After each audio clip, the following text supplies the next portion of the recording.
के अंदर nested if else statement के बारे में बात करेंगे तो पहला क्वेश्चन हमारा यही रहेगा कि नेस्टेड का मतलब क्या है और नेस्टेड इफ एल्स का मतलब क्या है। और एक चीज आपको ध्यान रखनी है, नेस्टेड ऐसा नहीं है कि बस इफ एल्स के साथ ही लगेगा। यहाँ पे आपको नेस्टेड फंक्शंस भी मिलेंगे, नेस्टेड लूप्स भी मिलेंगे।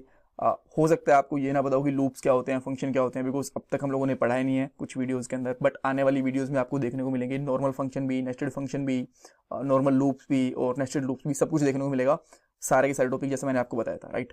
बट सबसे पहले इस वीडियो के अंदर हम लोग पढ़ेंगे कि नेस्टेड इफ एल्स का मतलब क्या होता है, बाद में उसको अप्लाई करके देखेंगे और इंटरव्यू क्वेश्चन क्या क्या बनते हैं इस वीडियो में से वो भी मैं आपको बताऊंगा।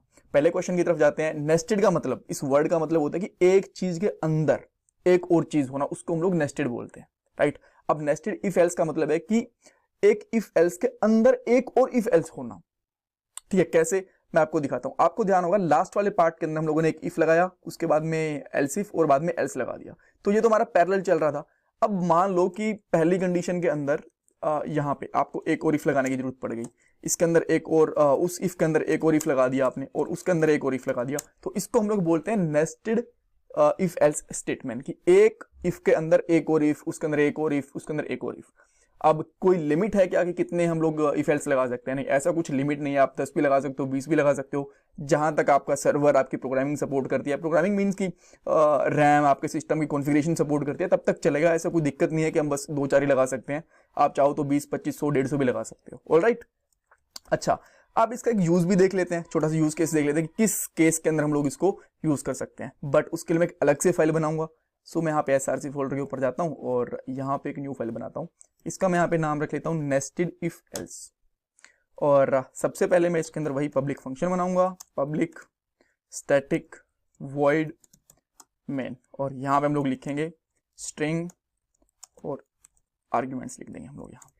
अब हम लोग यहाँ पे क्या करने वाले हैं, शाउट। शाउट का मतलब हम लोग क्या होता है, सिस्टम आउट प्रिंट एलन। तो यहाँ पे लिख देता हूँ अभी के लिए नेस्टेड एल्स इफ। तो एक बार के लिए चला के देख लेते हैं कि ये प्रॉपरली काम कर रहा है कि नहीं कर रहा, बिकॉज कुछ भी अलग कोड करने से पहले बेसिक कोड चेक कर लेते हैं तो हमें ये पता चलेगा अच्छा इतना कोड तो प्रॉपरली काम कर रहा है, इसमें कोई दिक्कत है नहीं। देखो यहाँ पे आउटपुट आ गया, दैट मीन सब कुछ ठीक काम कर रहा है।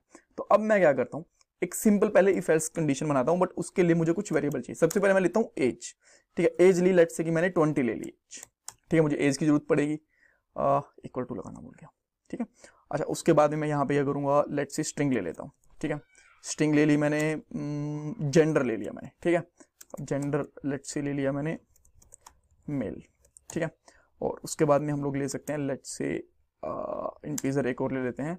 अच्छा, ये बाद में लेंगे, अभी के लिए दो के साथ ही काम चलाते हैं, ठीक है। बिकॉज मुझे नेस्टेड लगाना है तो इसलिए मैं एक और ले रहा था, बट हम लोग बाद में लेंगे वो।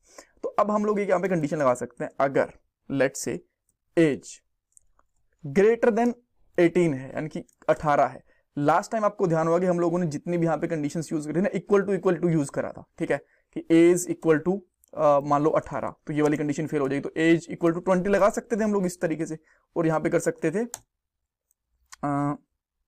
आप यहाँ पे लिख सकते हो यू आर एलिजिबल, लिख देता हूं मैं, ठीक है। अब यहाँ पे लगा दिया तो ये रन हो जाएगा। अब जो हम लोगों ने इक्वल टू साइन लगाया था, ये मैं वैसे बता रहा हूं, ऐसा नहीं है कि ये नेस्टेड का पार्ट है, बट ये वैसे ही बता रहा हूं आपको। अगर आप ये लगा दोगे, अगर एज ग्रेटर देन 20 है, ठीक है, तो क्या ये प्रिंट होगा? नहीं होगा। बट अगर बिकॉज 20 से बड़ा नहीं है ना ये, बट मैं अगर यहाँ पे कर देता हूँ 18, मान लो कि आप वोटिंग वाली कोई साइट पे जा रहे हो, या फिर कुछ लेट से कुछ ऐसी साइट है जहां पे जो मेंबरशिप है वो 18 ईयर्स से ज्यादा की है, उससे छोटी नहीं है, ठीक है। तो आप ये चेक कर सकते हो, अगर एज है जो आपकी वो 18 से ऊपर है तो आप एलिजिबल हो, ठीक है। इस तरीके से आपने कंडीशन चेक कर दी, ये हो गई आपकी कंडीशन। अब इसके अंदर चाहते हो यहाँ पे एल्स लगा दो, एल्स, ठीक है। और यहाँ पे फिर से हम लोग शाउट मार देंगे और यहाँ पे लगा देंगे यू आर नॉट एलिजिबल, ठीक है। तो अगर मान लो कि मेरी एज होती यहाँ पे 10 होती, जो कि 18 से कम है, तो ये एल्स के स्टेटमेंट के अंदर आ जाता है, इसमें कोई बड़ी बात नहीं थी, ठीक है।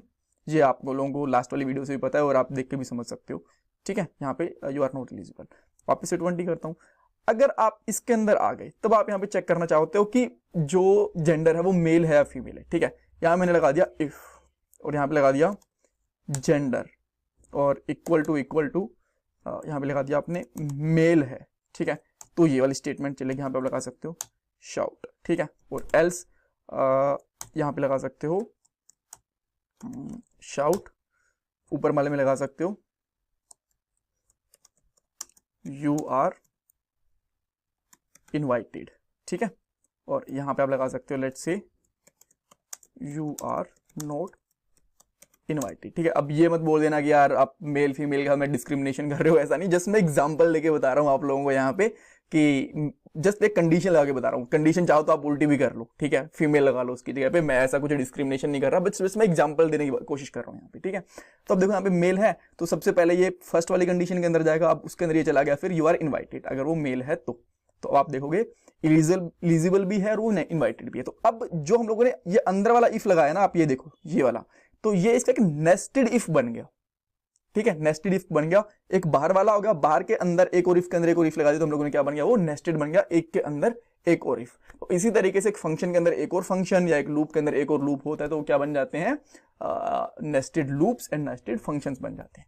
अब क्या इसके अंदर हम लोग और भी लगा सकते हैं? बिल्कुल लगा सकते हैं, कोई दिक्कत नहीं है। अब मान लो इस केस के अंदर गए, ठीक है, यहां पे मैं ले लेता हूं कोई भी वैल्यू ले लो, मैं यहां पे ले लेता हूं लेट्स से एक बुलियन वैल्यू ले लेता हूं। ठीक है, बुलियन इज रजिस्टर्ड, ये हम लोगों ने ले लिया, रजिस्टर्ड, एंड यहां पे कर दिया ट्रू बाय डिफॉल्ट। ठीक है, इस तरीके से, इसकी स्पेलिंग गलत कर दिया मैंने, कोई बात नहीं, इसको मैं दोबारा लिखता हूँ यार, या फिर इससे काम चल जाएगा हमारा। हाँ ठीक है, ये रजिस्टर्ड हो गया। आपने रजिस्ट्रेशन करवा रखा है कि नहीं करवा रखा, तो ये हो गया ट्रू हमारा यहाँ पे। ठीक है, तो यहाँ पे एक और कंडीशन लगा सकते हैं इसी तरीके से, इफ अगर इज रजिस्टर्ड, ठीक है, इक्वल इक्वल ट्रू है, ठीक है, यानी कि रजिस्ट्रेशन करवा रखा है, तो एक और यहाँ पे आ जाएगा शाउट, और यहाँ पे लगा देते हैं यू हैव अकाउंट। ठीक है, इस तरीके से, एल्स यहाँ पे कुछ और लगा सकते हैं, you don't have account and all. ठीक है, तो इस तरीके से हम लोग देखो एक कंडीशन के अंदर इफ इस तरीके से बहुत सारी चीजें लगा सकते हैं। तो ये जस्ट एक एग्जांपल था नेस्टेड कंडीशन का, और आपको समझ में आया कि इस तरीके से यूज करते हैं। कुछ कंफ्यूजन है तो मुझे कमेंट सेक्शन के अंदर पूछ सकते हो। दो क्वेश्चन बनते हैं, पहला क्वेश्चन नेस्टेड इफ एल्स होता क्या है, डायरेक्टली पूछ सकते हैं। सेकंड चीज आपको ये पूछ सकते हैं कि कितने नेस्टेड इफ एल्स अलाउ कर सकते हो, 10 15 20, तो आप कह सकते हो सर कोई लिमिट नहीं है, जितने मर्जी लगा लो, ऐसा कहीं पे डिफाइन है कि आप 10 यूज कर सकते हो, 20 कर सकते हो, जहां तक आपके सिस्टम की परफॉर्मेंस, आपका सर्वर अलाउ करता है, चाहे 1 लाख लगा लो, कोई दिक्कत नहीं पड़ती। ठीक है, ऑल राइट। सो अब एक क्वेश्चन वैसे ये बन भी सकता है, बट वो थोड़ा प्रैक्टिकल हो जाएगा कि एक नेस्टेड इफ एल्स लूप का प्रोग्राम लिख के दिखाओ, ऐसा पूछ सकते हैं, तो आप जस्ट एक छोटा सा प्रोग्राम इस तरीके से लिख के दिखा सकते हो, right. So thank you so much.